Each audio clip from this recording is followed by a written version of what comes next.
Bonjour, chers frères et sœurs qui croyaient en Dieu, qui avaient confiance en Jésus-Christ.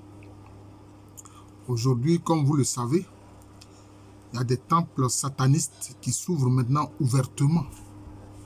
Oui, avant, ils cachaient cela. Le fait d'être des adorateurs de Satan, ils cachaient cela. Mais maintenant, c'est au vu et au su de tout le monde. Le temps n'est pas loin. Le temps du jugement dernier n'est pas loin. D'ailleurs, récemment, il y a un hôtel en France qui s'appelle l'Hôtel Dieu. Ils ont remplacé le nom Hôtel Dieu par Hôtel de Lucifer. Bon, donc vous comprenez.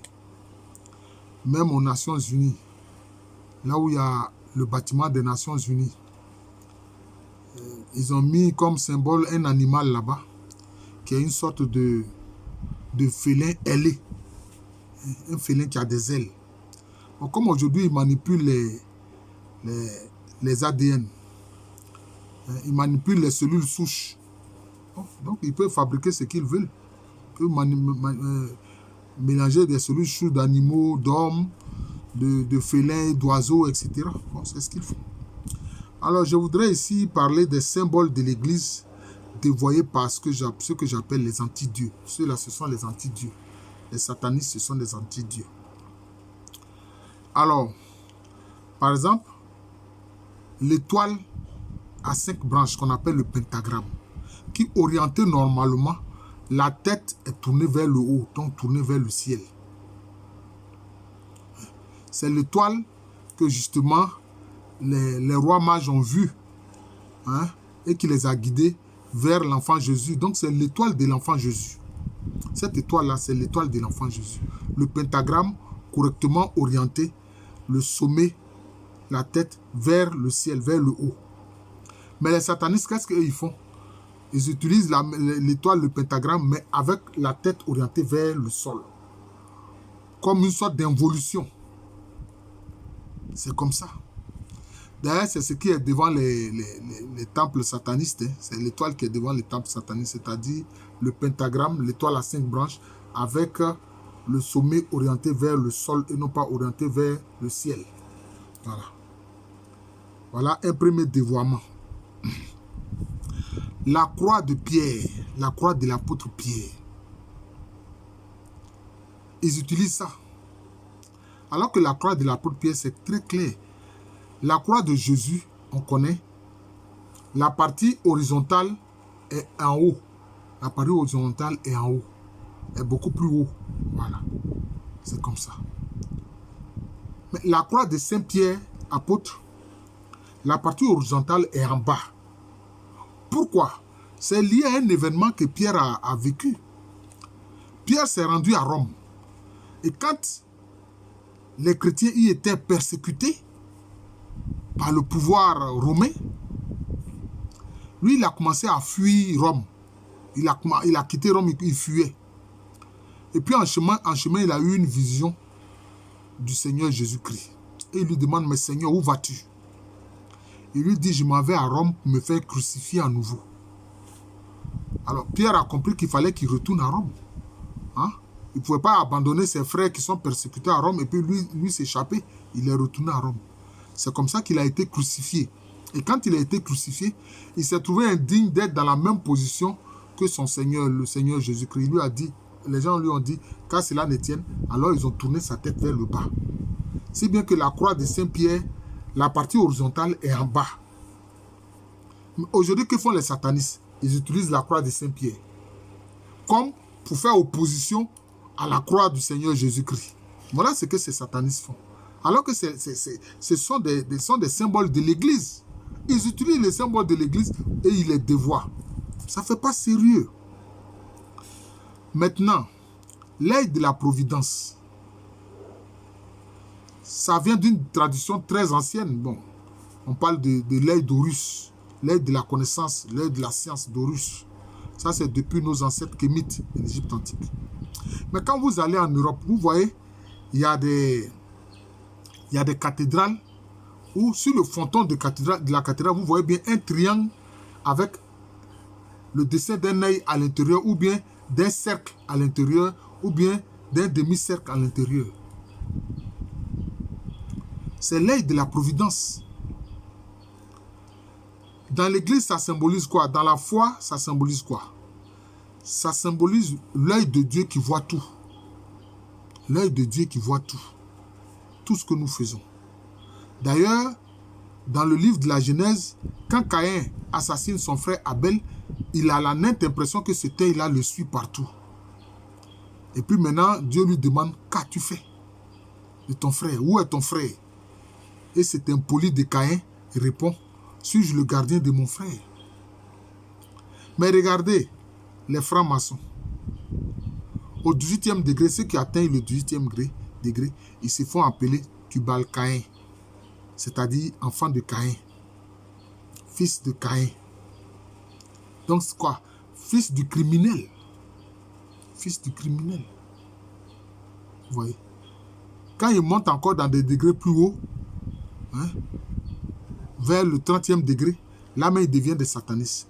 Là maintenant, ils se font appeler, ils font un rituel qu'on appelle le chevalier Kadosh, où ils piétinent la Bible. En tout cas, ils piétinent tout ce qui est livre saint. Voilà. Bible, Coran, tout, ils piétinent. Torah, ils piétinent. Parce qu'ils rejettent Dieu. C'est pour ça que je les appelle des anti-dieux. Vous voyez. Mais cet œil de la providence avec ce cercle, ce triangle, et puis l'œil à l'intérieur, qu'on trouve encore, comme je l'ai dit, sur les frontons des cathédrales en Europe.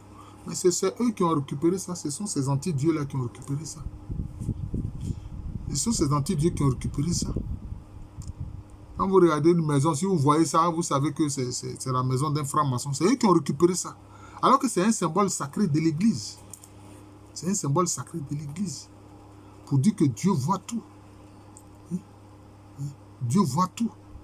Et qu'à partir de ce moment, nous devons faire attention à ce que nous faisons. C'est pour ça que Jésus a dit symboliquement, même vos cheveux sont comptés.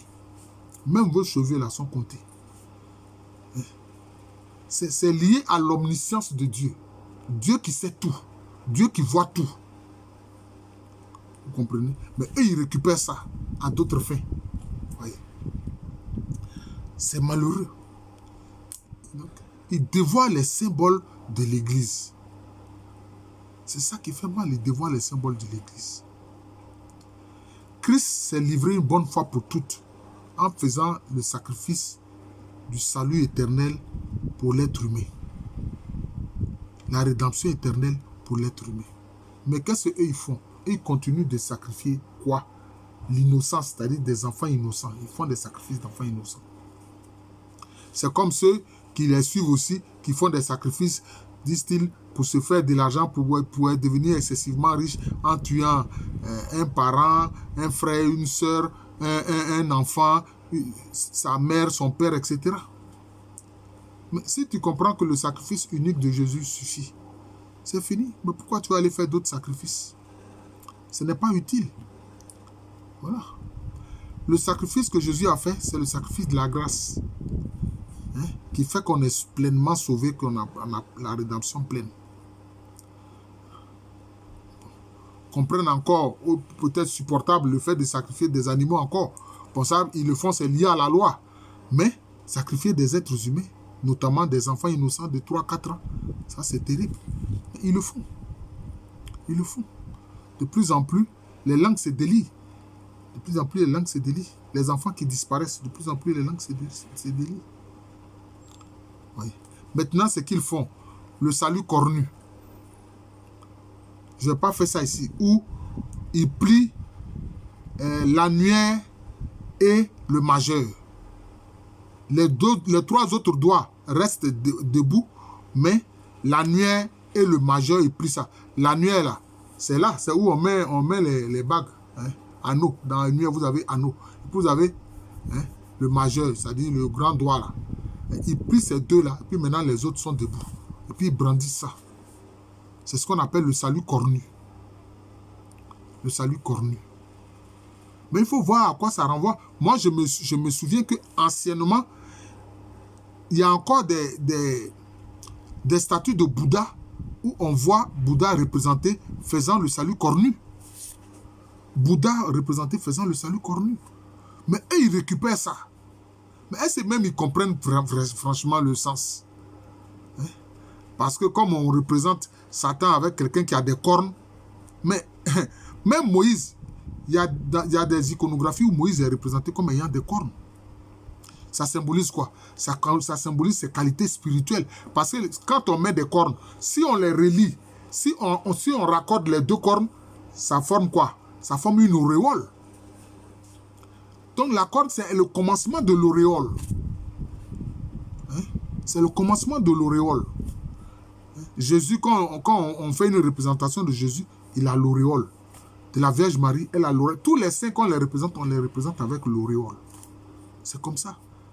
Mais quand on met des cornes, mais quand on relie les cornes, ça forme l'auréole. C'est comme ça. Mais eux, ils utilisent ça. Et pour eux, maintenant, c'est lié à Satan. Si bien que personne aujourd'hui qui croit en Jésus-Christ n'ose faire le salut cornu. Hein?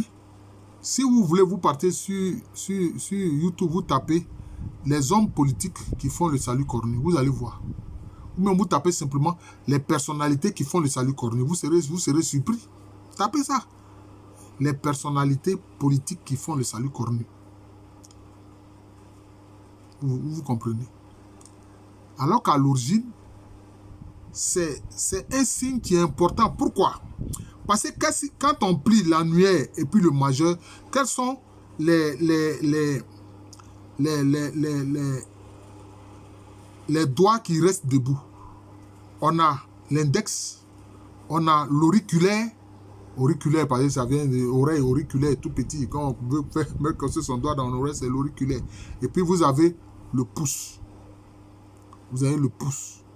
Vous savez, c'est symbolique. C'est symbolique. Mais eux, ils font ça à d'autres fins. Pourquoi? Parce que quand on veut dire, par exemple, ça baigne, quand quelqu'un dit ça baigne, il fait quoi? C'est le pouce qu'il brandit. Mais par contre, quand il n'est pas content qu'il menace, c'est quoi? C'est l'index qu'il brandit. C'est comme ça. Et cela est lié aussi aux 3 éléments importants des 4 éléments. C'est-à-dire l'index est de feu, hein? Le pouce est d'eau, ça baigne. Voilà. Et puis maintenant, le petit, c'est censé représenter l'air. Vous comprenez? Mais Dieu lui-même, il se manifeste comment? Par la colonne de feu. Il se manifeste aussi par feu. Hein? Le Saint-Esprit, comme des langues de feu, s'est divisé en langues de feu pour se poser sur les disciples de Jésus à la Pentecôte. Mais Dieu aussi se manifeste aussi comme nuée. Nuée lumineuse, donc comme eau vive. Comme eau vive. Comme eau vive. Vous comprenez? Et aussi, il se manifeste aussi comme quoi? Comme un souffle bien tenu. C'est ce que le prophète Élie va vivre. Dieu comme souffle bien tenu. D'ailleurs, on a vu Jésus-Christ de sa bouche a soufflé sur ses apôtres et elle leur a dit, recevez le Saint-Esprit. S'il a pris sa bouche, il a soufflé sur, recevez le Saint-Esprit. L'auriculaire représente ce souffle-là, cette air-là. Mais eux, ils ont dévoyé ça et c'est ça qu'ils utilisent. Quand vous regardez, il y a plein d'artistes qui font ce signe-là. Ils ne savent même pas ce que ça veut dire. Mais eux, ils lisent ça au diable. Comme si le diable a une fois créé quelque chose. Ce qu'il sait faire, c'est le mal. C'est détruire. Voilà, c'est ce que la parole dit. Le diable est venu pour détruire, tuer. Il rôde comme un lion rugissant. Pour voir qui il va attraper et dévorer. Vous voyez? Donc, des symboles qui étaient importants, les anti-dieux là les ont dévoyés. Les ont souillés. Oh mon Dieu. Oh mon Dieu. C'est ça qui fait problème. Et c'est de ça que j'ai voulu vous parler. C'est important. Je suis le frère Jean de l'amour de Jésus. C'est mon nom spirituel. Et à l'état civil, je suis le professeur Alou Kwame Remi. Le prochain enseignement que je vais donner, c'est sur la lumière et puis l'obscurité, les ténèbres. Parce qu'il y a la vraie lumière, il y a la fausse lumière. Il y a la vraie ténèbre, il y a la fausse ténèbre. Il faut que vous sachiez cela. Il faut que vous sachiez cela. Même Dieu lui-même, là, quelquefois, il se couvre de ténèbres. Mais c'est une ténèbre spécifique qui est liée à la colonne de nuit. Voilà. Je vais faire un enseignement là-dessus. Alors, comme je l'ai dit, hein, je vais intituler cette vidéo, cet enseignement, les symboles de l'Église dévoyés par les anti-dieux. Je vous remercie. Je suis le frère Jean de l'amour de Jésus. C'est mon nom spirituel. Et à l'état civil, je suis le professeur Alou Kwame René. Merci encore et bonne journée. Ayons confiance dans le Christ Jésus. Et soyons convaincus à notre intérieur que le Saint-Esprit habite en nous. Que le Seigneur Jésus-Christ vit en nous. Que le Père Céleste a fait sa demeure en nous. Voilà. Et que nous sommes sans cesse la matinée environnés par la colonne de nuée de l'Éternel, la colonne de nuée lumineuse de l'Éternel. Et chaque nuit, nous sommes environnés par la colonne de feu éclatante de l'Éternel. Soyons convaincus de ça. Merci encore et bonne journée à tous.